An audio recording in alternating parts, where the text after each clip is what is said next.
এই সমস্ত কিছু কি হচ্ছে? খালি ঘোরাফেরা করতেছি। এই আমার মা আমাকে কত ভালোবাসতো, এখন আমি মাকে ছেড়ে আসছি। এটা আপনি নিজে নিজে কল্পনা করতেছেন না, বরং কি শয়তান আপনার মাথায় ঢালে দিতেছে। এই যে এখন আবার সবক শুনাইতে হবে, সাত সবক শুনাইতে হবে, আমুকটা শুনাইতে হবে, কি চাপ। বাড়ির ছিলাম, ভালোই ছিলাম। এটা শয়তান আপনাকে কি করবে এখন বুঝাবে। বড় জেহাদ কি জানেন? বড় জেহাদ কি? নফসের জেহাদ। নফসকে নিয়ন্ত্রণ করা।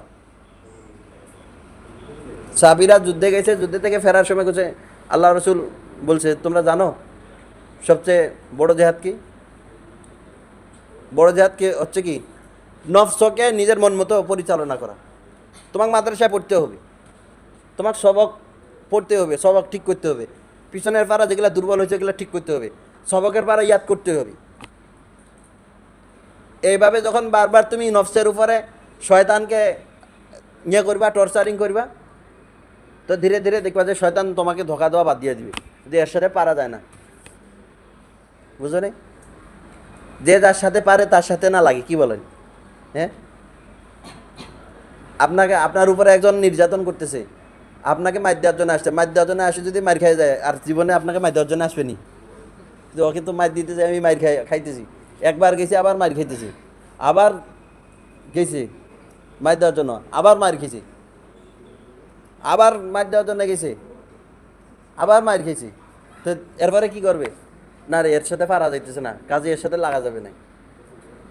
তো এখন মাদ্রাসা শুরু হয়েছে, মাদ্রাসা ক্লাস শুরু হয়ে গেছে, এখন শয়তান আপনাদেরকে বিভিন্নভাবে ধোকা দিবে মাদ্রাসা থেকে নিয়ে চলে যাওয়ার জন্য। বুঝে আসেনি? তো আপনি যখন মজবুত হবেন যে না, আমাকে হাফেজ হইতে হবে, আমাকে দুনিয়া অর্জন করতে হবে, আখেরাত অর্জন করতে হবে, আমাকে জান্নাতের মালিক হইতেই হবে, এই এদিকে আনন্দ। যখন এইভাবে আপনি প্রতিজ্ঞা করবেন, এভাবে প্রতিজ্ঞা করে আপনি যখন কি করবেন, চেষ্টা মেহনত চালাবেন, শয়তানের কথায় কান দিবেন না, তখন ধীরে ধীরে শয়তান আপনার পিছা ছাড়ি দিবে। তো এই জন্য এখন আমাদের বিশেষ কাজ হচ্ছে লেখাপড়ায় মনোযোগ দেওয়া। কি দেওয়া? লেখাপড়ায় মনোযোগ দেওয়া।